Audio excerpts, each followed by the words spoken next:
Nous nous retrouvons sur le site lichess.org pour notre troisième partie, dans notre speedrun auquel nous essayons d'atteindre les 1500 Elo.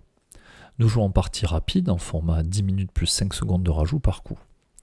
On adopte une stratégie de niveau intermédiaire, puisque en ce moment nous alentours de 1100 Elo au niveau du classement. Donc on affronte des adversaires de ce niveau-là. On va jouer sans aucune connaissance théorique sur l'ouverture, on va jouer juste des coups simples. Par contre, on va passer du temps sur le dernier coup joué par l'adversaire et essayer de voir si c'est une erreur dont on pourrait profiter. Je vous propose de commencer la partie.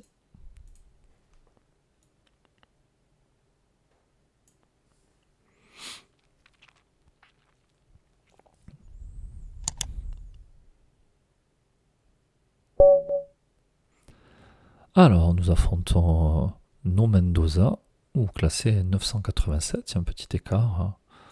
Tiens, on va jouer des 4 pour changer. Voir comment réagit notre adversaire. Et on va sortir le fou tel qu'on le ferait dans un système de Londres. Maintenant, on va voir ce que fait notre adversaire. Bon, nous, on a en tête de sortir les pièces, de roquer. Notre adversaire qui met la pression sur notre pion. On va venir le défendre. Alors, je pourrais le défendre avec le pion, avec le cavalier. Mais j'ai dans l'idée de sortir mon fou de case blanche. Alors, notre adversaire qui pourrait éventuellement nous embêter. Bon, mais s'il veut vraiment notre fou, on lui donnera. Hein. Donc, on a dit, on va d'abord sortir les pièces.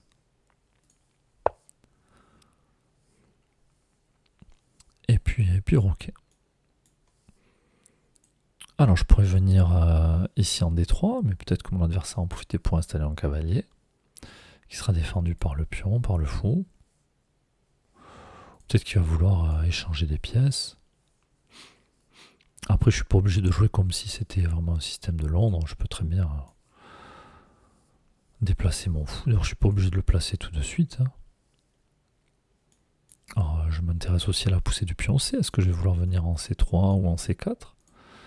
Peut-être que maintenant que le fou de mon adversaire est sorti, je vais peut-être pousser, essayer de provoquer des échanges. Ce que je vais faire, je vais jouer C4, et si mon adversaire prend, ça m'aidera à développer mon fou.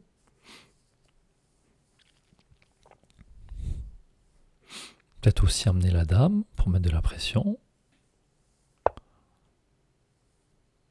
Mon adversaire qui bouge le cavalier. Alors ici, je peux venir faire échec pour attaquer le cavalier, mais normalement, mon adversaire est censé revenir en arrière, tout simplement. Mais on va voir s'il le joue à ce niveau-là. Est-ce que si je joue échec, il pense à replacer son cavalier? Ou est-ce qu'il va juste couvrir l'échec d'une manière ou d'une autre et perdre son cavalier? Ah, il n'a pas vu qu'il pouvait replier. Donc du coup, on va gagner un cavalier. Maintenant, il faut que je me méfie. Si mon adversaire pousse ce pion, il va attaquer mon fou et attaquer ma dame en même temps. Encore, il ne voit pas ce coup. Donc moi, tout à l'heure, j'avais prévu de récupérer du fou ce pion-là. Mais le problème, c'est que sa tactique marche toujours. Donc pour cette raison, je vais reprendre la dame pour éviter la découverte du fou. Et maintenant que j'ai du matériel d'avance, peut-être que je vais venir sortir mon fou et je suis prêt à échanger du matériel. Alors mon adversaire qui attaque mon fou est protégé. Hein. Après là, ça dépend. Est-ce que je veux sauver mon fou ou pas? Mon adversaire qui m'offre une case aussi. Je vais le reculer pour le moment. Ah, j'ai pas peur de ce cavalier. Maintenant, j'aimerais bien sortir mon fou pour mettre mon roi à l'abri.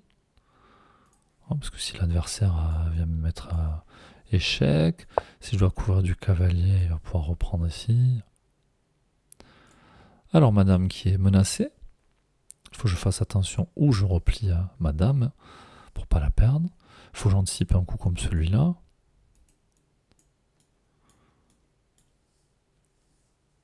D'ailleurs, c'est peut-être ça l'idée qu'a mon adversaire. Hein.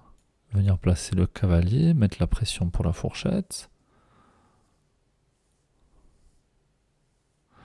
Alors, est-ce que je peux garder ma dame? Et si jamais mon adversaire arrive?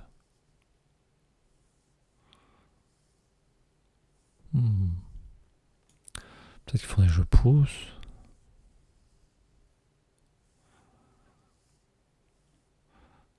Après, je peux aussi venir récupérer ce pion sur échec. Et si l'adversaire couvre du fou, je récupère le cavalier. Si l'adversaire couvre de la dame, je récupère la tour, encore sur échec. Après, j'oublie pas que la diagonale de mon fou est ouverte. Hein. Alors c'est que je suis embêté parce que je voulais roquer. Mon roi est pas à l'abri. Mais bon. Finalement, c'est sur échec. Et puis j'attaque 2 pièces. Le roi qui est enfermé, l'adversaire qui va forcément devoir faire quelque chose. Hein. S'il couvre du fou, je prends le cavalier. Et s'il couvre de la dame, je prends la tour. Et puis j'ai pas peur de découverte. Il va pas mettre mon roi en échec. Et si jamais son fou bouge, ben, moi j'échange les dames. Hein. J'ai du matériel en plus.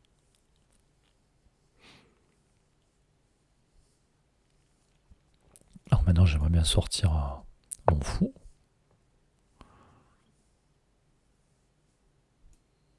Alors ma dame est attaquée, je la replace. Ici, je crains pas le fou pour le moment. Alors je pourrais venir chercher ce pion, hein, mais j'ai peur d'un coup comme celui-là. Enfin, j'ai peur. Après tout, s'il met sa tour en face, bon, on va le jouer. Hein. Jamais il a la tour en face, je peux prendre le fou sur échec. Et du coup, après, j'aurai le temps de bouger la dame.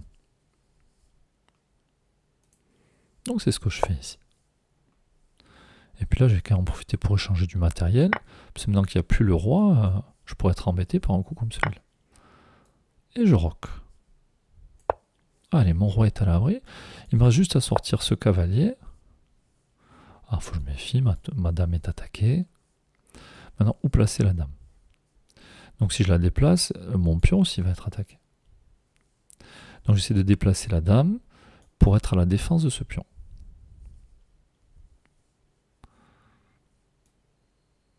Et si jamais mon adversaire renforce l'attaque sur ce pion, bah tout simplement, je jouerai B3.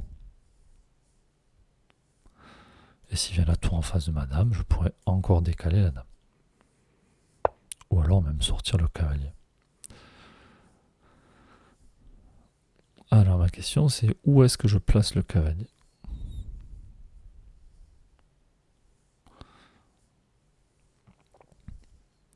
Là, il faut que j'arrive à faire jouer mes tours ensemble. Alors j'ai une diagonale qui s'ouvre ici aussi. Hein.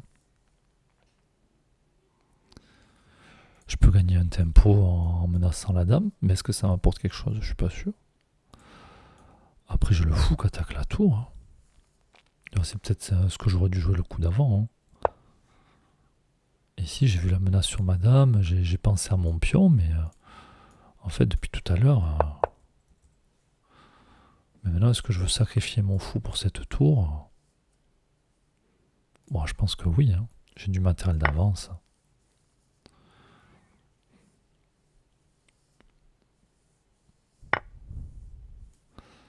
Et puis je vais passer par la case des 2. L'idée étant de revenir en B3. Alors pourquoi je fais ça? Tout simplement parce que je vais installer mon cavalier sur case blanche. Donc si j'ai pas peur de me faire attaquer. Hein. Et une fois qu'il sera sur case blanche, il ne pourra plus être touché par le fou. Et il sera protégé par un pion qui est aussi sur case blanche.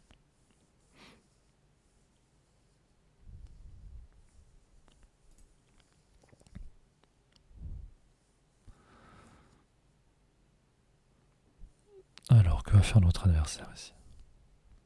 Après, je peux proposer l'échange des tours. Hein.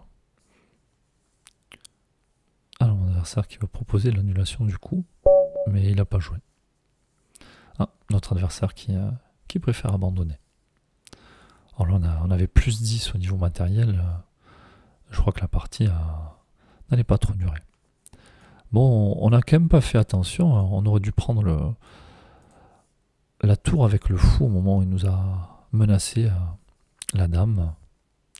Mais globalement, ça reste une partie assez solide de notre part.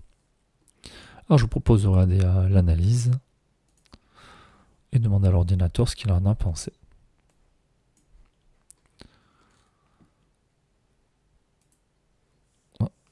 L'analyse est déjà faite.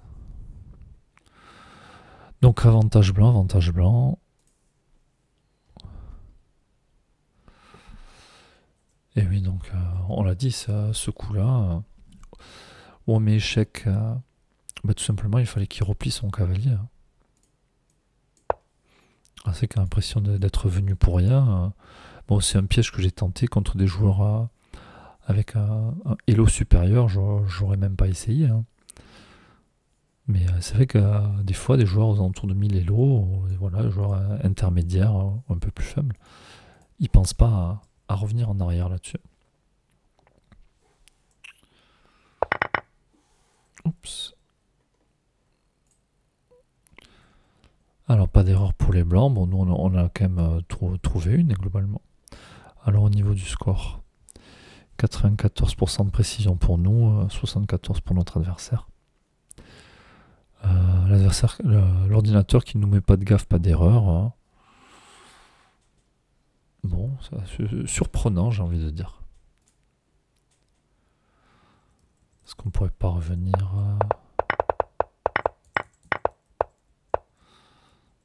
juste ici? Alors, on est à plus 11. Comment je fais pour faire apparaître les propositions de coups? Il faudra que je vois. La dernière fois, j'ai pas réussi non plus.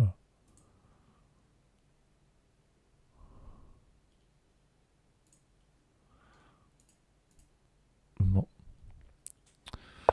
Qu'est-ce qu'on a? On a replacé la dame. Ça nous dit plus 5, plus 7,5, pardon.